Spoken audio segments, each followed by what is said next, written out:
Le 24 mai 1945, la sous-lieutenante Molly Lamb a reçu la nouvelle qu'elle attendait.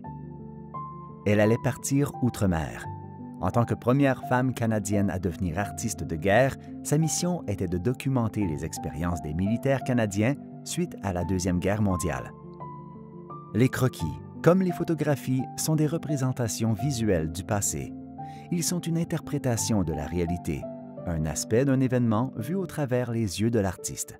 Mais lorsque nous les examinons de plus près, les croquis, comme les autres sources primaires, peuvent offrir aux historiens des indices importants pour mieux comprendre le passé.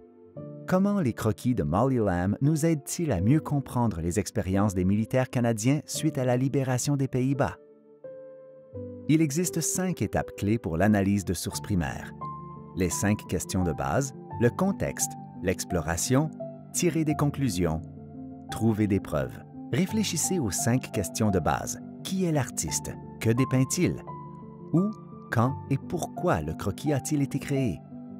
Molly Lamb est née le 5 février 1920, près de Vancouver, en Colombie-Britannique. Elle a gradué de la Vancouver School of Art, puis s'est enrôlée dans le service féminin de l'Armée canadienne, une branche non combattante des Forces armées canadiennes. Le journal de croquis de Lamb, rempli d'illustrations humoristiques qui caractérisent son travail ultérieur, témoigne du jour où elle s'est enrôlée. Le mercredi 18 novembre 1942, la civile Lamb s'est offerte à contre-cœur et volontairement, bon gré mal gré, au service féminin de l'armée canadienne. Lamb a commencé à travailler dans une cantine, puis s'est mise à concevoir les décors et les costumes du Army Show, une revue théâtrale à Toronto. Durant ce temps, elle a soumis 2 toiles au Canadian Army Art Show. Elle est arrivée en 2e place. Grâce à son succès lors de l'exposition, elle a attiré l'attention du Comité canadien des artistes de la guerre, un groupe de créateurs masculins chargé de sélectionner des artistes pour documenter l'effort de guerre. Malgré leur réticence à accueillir une femme, le talent de Lamb était indéniable. Le 7 mai 1945, l'Allemagne nazie a capitulé aux Alliés. Lamb a été envoyée aux Pays-Bas après le jour de la victoire en Europe afin de commencer son travail artistique. Alors qu'elle était aux Pays-Bas, Lamb a été donnée un chauffeur, nommé Lucky, et la liberté de se déplacer où elle voulait. Plusieurs de ses croquis ont été faits du derrière de son camion. Elle jetait un regard unique sur les activités quotidiennes des femmes durant la guerre, une perspective grandement ignorée par ses pairs masculins et l'art de la propagande des Forces armées canadiennes. Ce croquis dépeint un corps de cornemuse du service féminin de l'armée canadienne, debout dans la rue à Deventer, dans les Pays-Bas. Le contexte nous aide à mieux comprendre où, quand et pourquoi une source primaire a été créée. Le Comité canadien des artistes de guerre a été mis sur pied en 1942 par le futur gouverneur général Vincent Massey. Près de 30 artistes de guerre ont été engagés et affectés à l'armée, la marine et l'aviation. Ils portaient l'uniforme militaire et avaient la liberté d'explorer outre-mer. Ils recevaient aussi des instructions strictes au sujet de leur travail. On s'attendait des artistes de guerre qu'ils complètent des croquis sur le terrain de façon rapide et précise. Ces croquis étaient la base de peinture à l'huile complétée plus tard en studio. Les versions finales de ces toiles se basaient aussi sur d'autres sources, comme des journaux intimes, des photographies et entrevues. Au total, plus de 5000 œuvres officielles ont été créées par les artistes de guerre canadiens durant la Deuxième Guerre mondiale. Bien que la plupart des œuvres d'art militaire se concentraient sur le personnel masculin, les armes et les champs de bataille, Lamb se concentrait plutôt sur les femmes militaires, surtout les membres du service féminin de l'armée canadienne.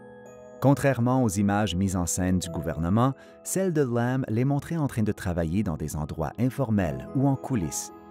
Durant la Première Guerre mondiale, plusieurs femmes canadiennes ont servi comme infirmières dans l'armée. Elles jouaient un rôle essentiel pour sauver la vie des soldats et pilotes blessés. Des centaines de milliers d'autres femmes ont servi dans les industries de la guerre, comme les usines de munitions. C'est lors de la Deuxième Guerre mondiale que les femmes ont pu, pour la première fois, s'enrôler dans les forces armées. Plusieurs ont sauté sur l'occasion. Le service féminin a été établi en 1941.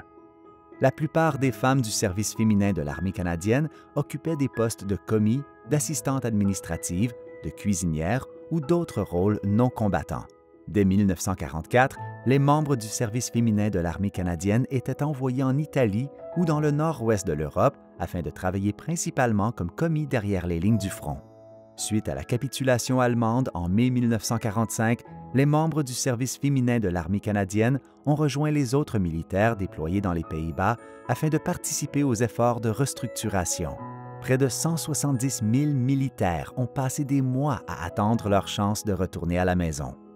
Le service féminin de l'armée canadienne a fourni des services et soutien aux militaires canadiens et aux civils néerlandais. Durant la Première Guerre mondiale, les commandants militaires canadiens ont appris que les soldats inactifs peuvent causer bien des problèmes. Afin d'éviter que cela ne se reproduise, ils ont organisé différentes formes de divertissement. Les corps de cornemuse et de cuivre du service féminin de l'armée étaient essentiels à cette initiative. Les groupes voyageaient à travers les Pays-Bas afin de remonter le moral, se donnant en spectacle pour les citoyens néerlandais et les unités canadiennes. L'analyse des détails de ce croquis peut nous fournir de l'information au sujet de la perspective de l'artiste et de l'événement lui-même. Remarquez les choix faits par l'artiste. Cette image montre les membres d'un corps de cornemuse du service féminin de l'armée canadienne se tenant dans une rue bondée. L'une des officières du service féminin de l'armée canadienne tient une cornemuse et porte un chapeau écossais. L'autre officière porte ce qui semble être l'uniforme habituel. Les deux semblent parler avec un homme soldat. Toutes les autres personnes du croquis semblent se concentrer sur le groupe central de 3 personnes. La foule est un mélange de civils et de soldats qui semblent tous être des hommes, à l'exception d'une jeune femme dépeinte dans le coin inférieur droit de l'image. En réfléchissant au croquis, tirez des conclusions au sujet des expériences des soldats canadiens durant la libération des Pays-Bas. Observez comment différents individus sont dépeints et considérez l'histoire que l'artiste tente de raconter. Pourquoi les uniformes semblent-ils être les éléments les plus détaillés de l'image? Demandez-vous pourquoi Molly Lamb a choisi de dessiner cette scène et ce que cela peut nous dire au sujet des expériences des femmes du service féminin de l'armée canadienne et de la libération des Pays-Bas. Réfléchissez à comment il aurait pu être utile pour les civils de voir cette scène. Un seul croquis peut fournir beaucoup d'informations, mais il est important d'évaluer la justesse de nos conclusions. Comparez ce croquis avec d'autres sources primaires, comme des documents visuels produits par d'autres artistes de guerre et photographes officiels, et avec d'autres œuvres créées par Lamb. Trouvez des similarités et des différences qui peuvent être importantes. Ces sources additionnelles confirment-elles ou réfutent-elles vos conclusions? L'œuvre de Lamb fournit un témoignage direct de ce à quoi ressemblait la vie pour les femmes militaires canadiennes outre-mer. Après le temps passé dans les Pays-Bas, elle a continué à dessiner des scènes de l'après-guerre en Belgique, en France et en Angleterre.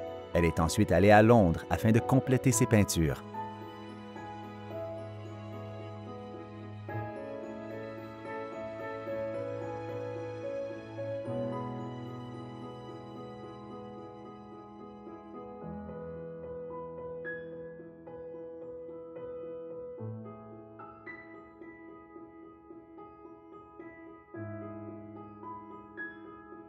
Lorsqu'elle est décédée le 1er mars 2014, elle a été reconnue nationalement comme la première femme artiste de guerre officielle du Canada. Au fil du temps, la plupart des histoires, des souvenirs et des objets personnels sont perdus et le passé se tait. Les sources primaires qui demeurent nous aident à former une compréhension des événements historiques. Nous pouvons seulement travailler avec les preuves qui survivent.